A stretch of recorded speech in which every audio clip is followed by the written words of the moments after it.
You know, a lot of my life I've searched for answers. I've looked inside myself and outside myself, trying to find out why I'm here, why we're all here. I really started to get worried about if I was in the right place, if I had made the right decisions, if I should have really turned my back on God. I was pretty miserable and broken and terrified to be a father. I went into the darkest, deepest depression. I didn't even know it was possible. I've got a new business that I can do very little in. My wife is about to have a child, and I'm laying in bed, and I don't care. I don't care about anyone else, let alone myself.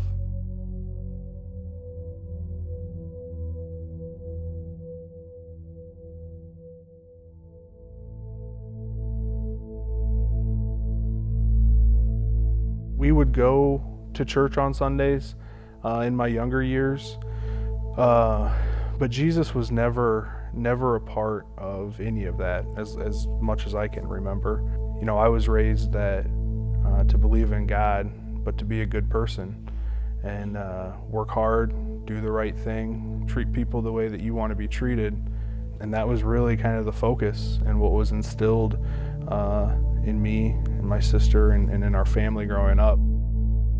By the time I got freshman year of high school, I was probably 6'3", put on some weight, started playing football, and had success there. Started to obviously get more friends and be more in the popular scene.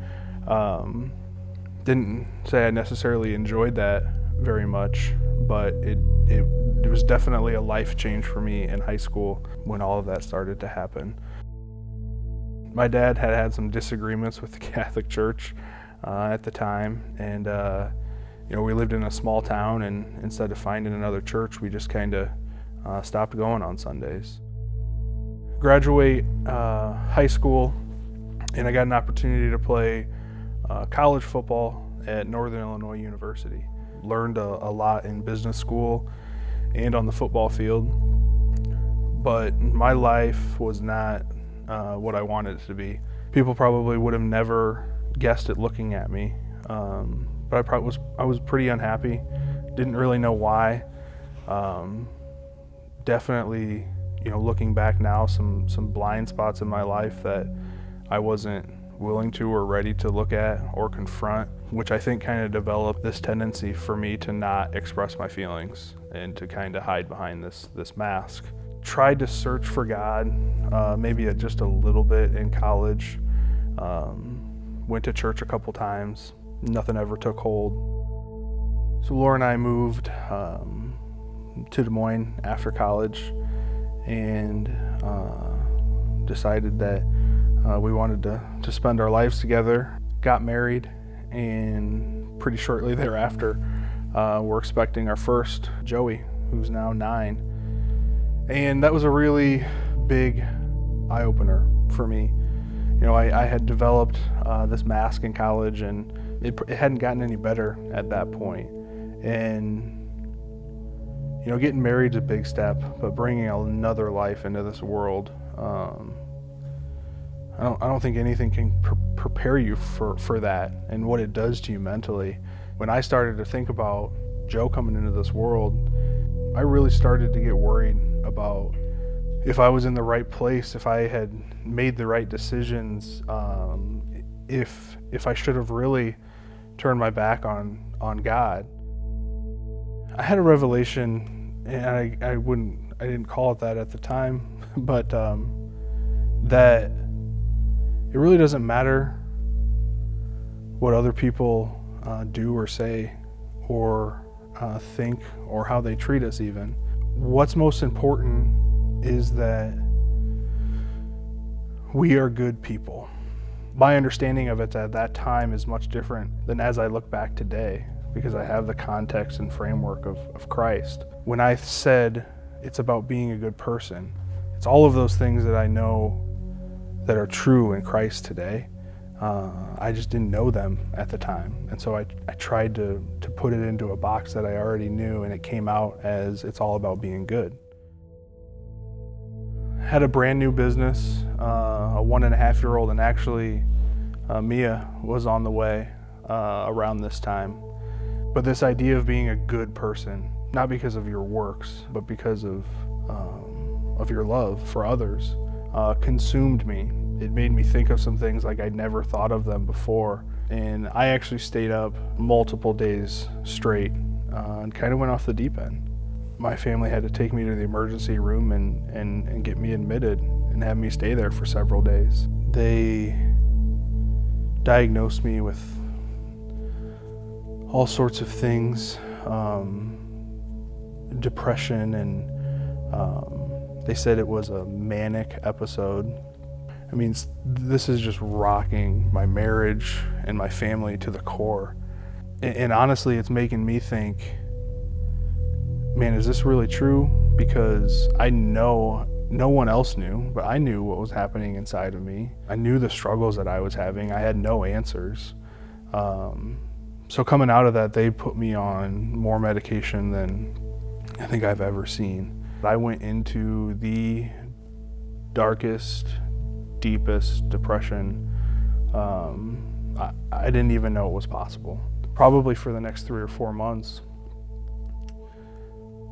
I try and battle out of that. You know, sleeping most of the day away. Remember, I've got a new business that I can do very little in. My wife is about to have a child, and I'm laying in bed, and I don't care. A couple months in, I started doing some research because I was not myself. I could not figure it out. So on one of my good days, I started doing some research about this medication that I was taking, and really confused of why I was taking it. And you know, the doctors and everyone said it's going to take a little bit of time for your body to adjust. And well, I finally had enough, and without telling anyone, I stopped taking all the medicine. Within 3 or 4 weeks, people were, you know, my wife kind of noticed first. She's like, "Wow, you're really, seems like you're improving." And you know, the doctors said, you know, that medication must really be kicking in. And finally admitted first to my wife that I actually had stopped taking the medication, and in that time really pulled out of this depression. What survived through all of that was still this thought that I might be onto something in regards to what's the meaning of my life. And it really sent me on a path that led me to walking in this church about 4 years ago. That is when my life, my marriage, my house, and my extended family began the journey of allowing Christ to change us forever. One that started with a lifetime of searching for answers, and then really started with a lot of pain and heartache. But when God says He uses it all for good, He doesn't use a little bit of it for good. There's not leftovers.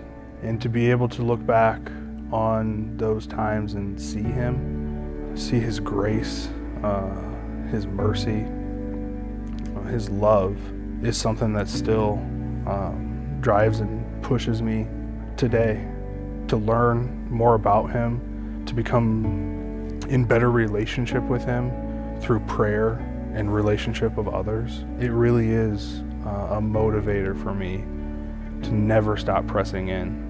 No matter how many times I've been made uncomfortable in the last 4 years, I push through it because this is something that I've looked for my whole life. And I got to a point where I didn't think I'd ever find it. And to now sit here today and know beyond a shadow of a doubt that Jesus Christ alone is the answer that I've been looking for, and the implications of what that means, That'll give you the strength to get over a lot of awkwardness. My name is Biondi, and I have an impossible story.